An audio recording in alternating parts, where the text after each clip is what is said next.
Beneath our feet, often unnoticed, lie entire worlds forgotten by the relentless march of time.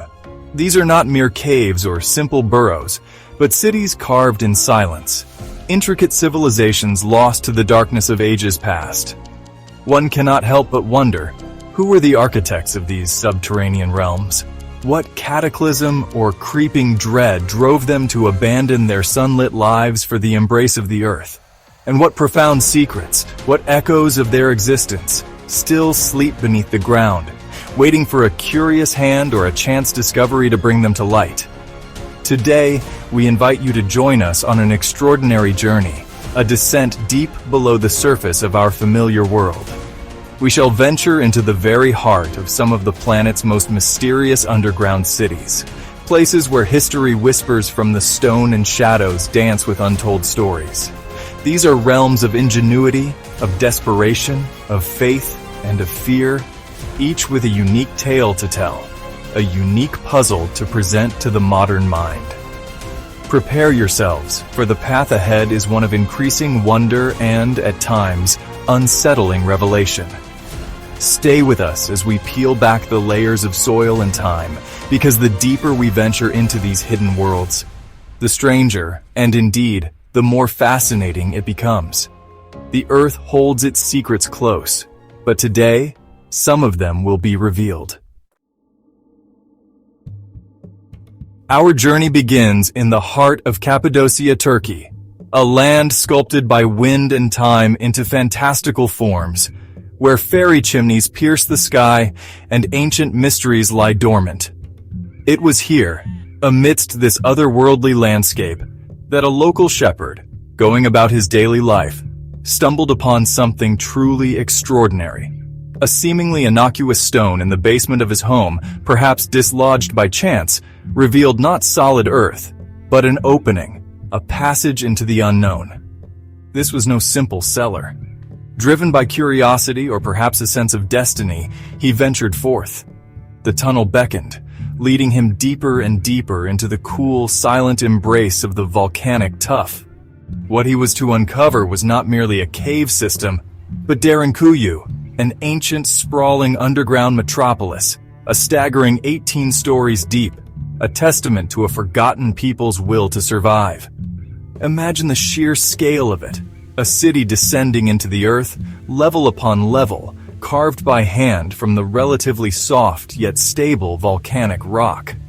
This was not a haphazard excavation. It was a meticulously planned environment, a vertical world designed to sustain a significant population. The air, remarkably, still circulated, a testament to the ingenuity of its long-vanished engineers who understood the vital need for fresh breath in these deep places. Within its labyrinthine corridors, Derinkuyu housed all the necessities of a thriving community. There were distinct living quarters, spaces for families to dwell, to share meals, to sleep shielded from the perils of the world above. Stables were carved out for livestock, essential for sustenance and transport, indicating a society that brought its entire way of life into the depths, preserving its structure even in the face of adversity. Further exploration revealed the complexity of this subterranean society. Churches, with their simple yet profound carvings, speak of a deep-seated faith carried into the darkness, places where hope was nurtured against the odds. Schools, or rooms that appear to have served an educational purpose, suggest a commitment to the continuation of knowledge and culture, even in exile.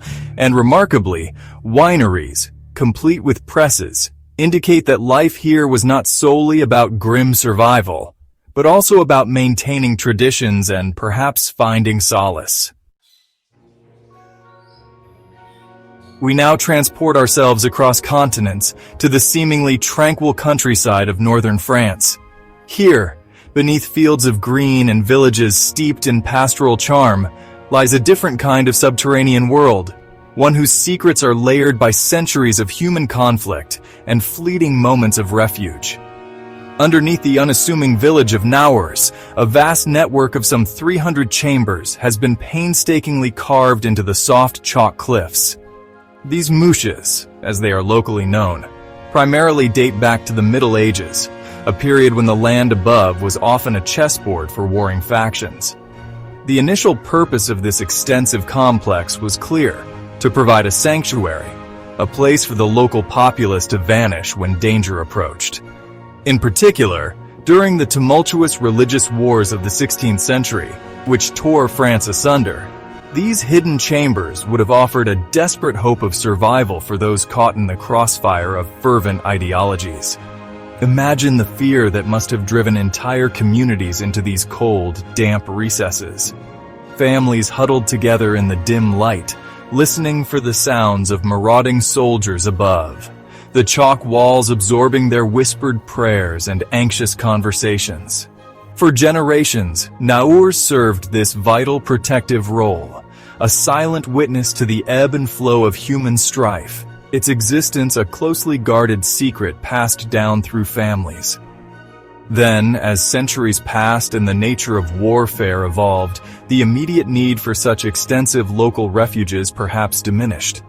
The great wars of kings and emperors played out on grander scales, and the tunnels of Naurs began to fade from active memory, their entrances becoming overgrown, their stories sinking into the realm of local folklore, their precise locations perhaps known only to a few. But the Earth has a long memory, and these chambers were destined to play another poignant role in a far more modern conflict.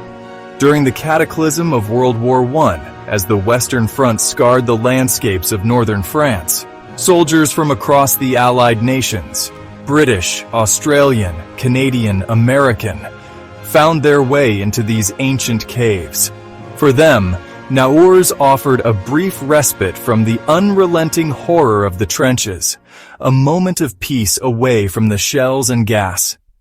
If you've been amazed by the journey to the depths of the Earth so far, be sure to hit the like button and subscribe to the channel so we can discover more amazing stories together in the future.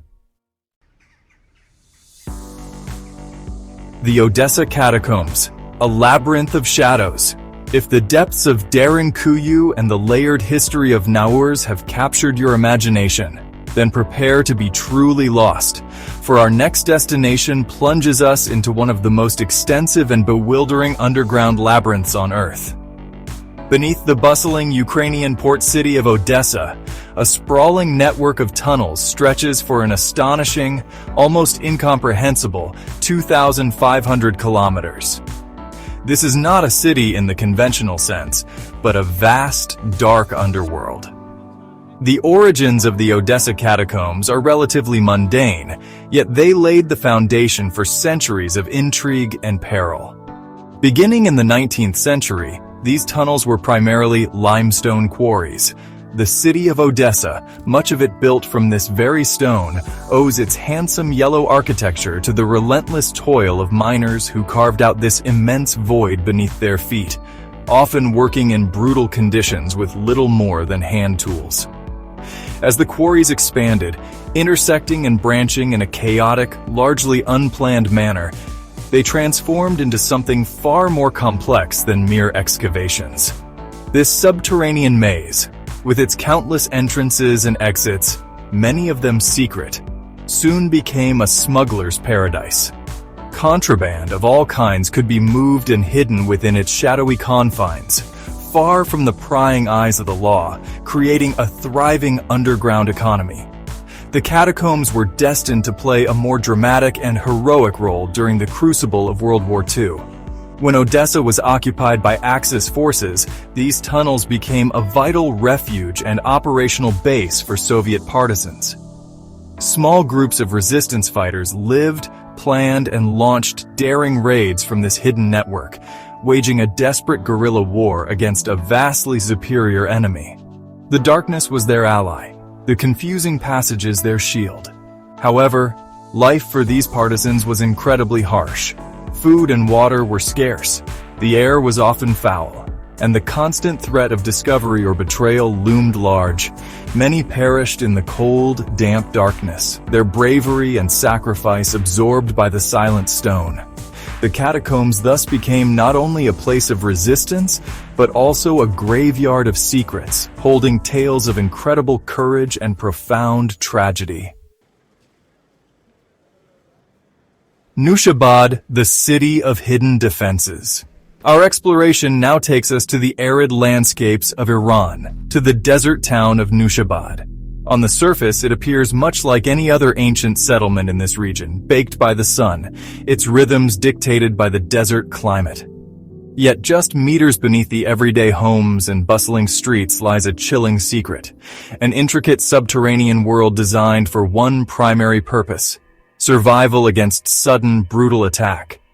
This is not a city of grand halls or deep descents like Derinkuyu, but rather a complex, multi-level labyrinth of remarkably narrow passages, cleverly concealed entrances, and ingeniously designed ambush chambers.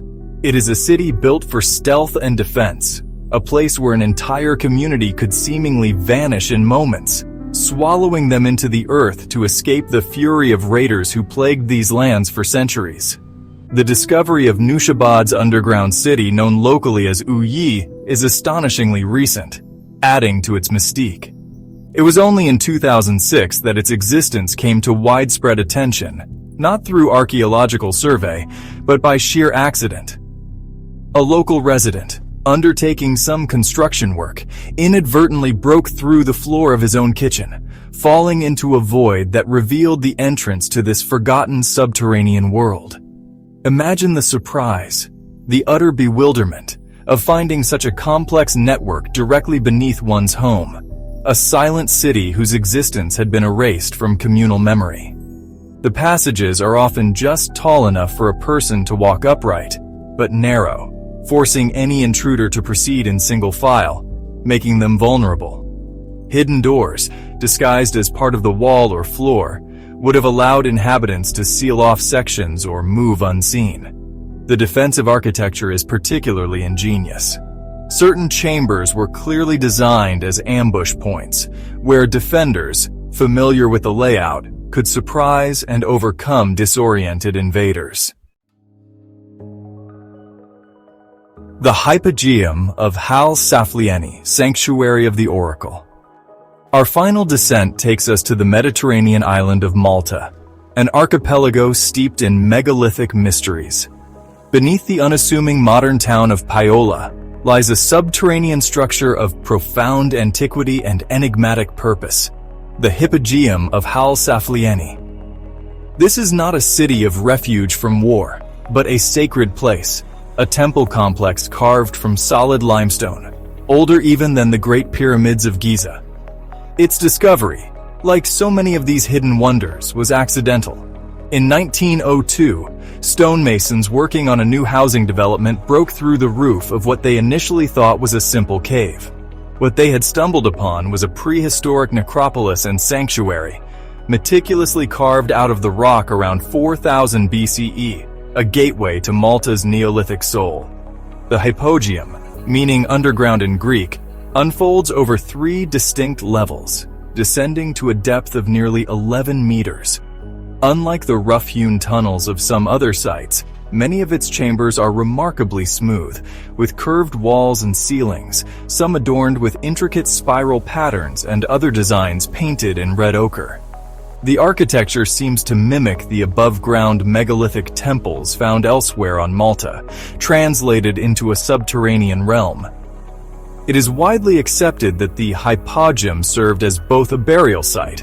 The remains of an estimated 7,000 individuals have been found within its chambers, and a place for sacred rituals. The atmosphere within is one of profound stillness and antiquity, a palpable sense of connection to a people who lived and worshipped here 6 millennia ago, their beliefs and practices shrouded in the mists of prehistory. Among its many chambers, one, in particular, stands out for its extraordinary and somewhat unsettling properties: the Oracle Room. This small, apsidal chamber possesses acoustic qualities that are nothing short of astonishing.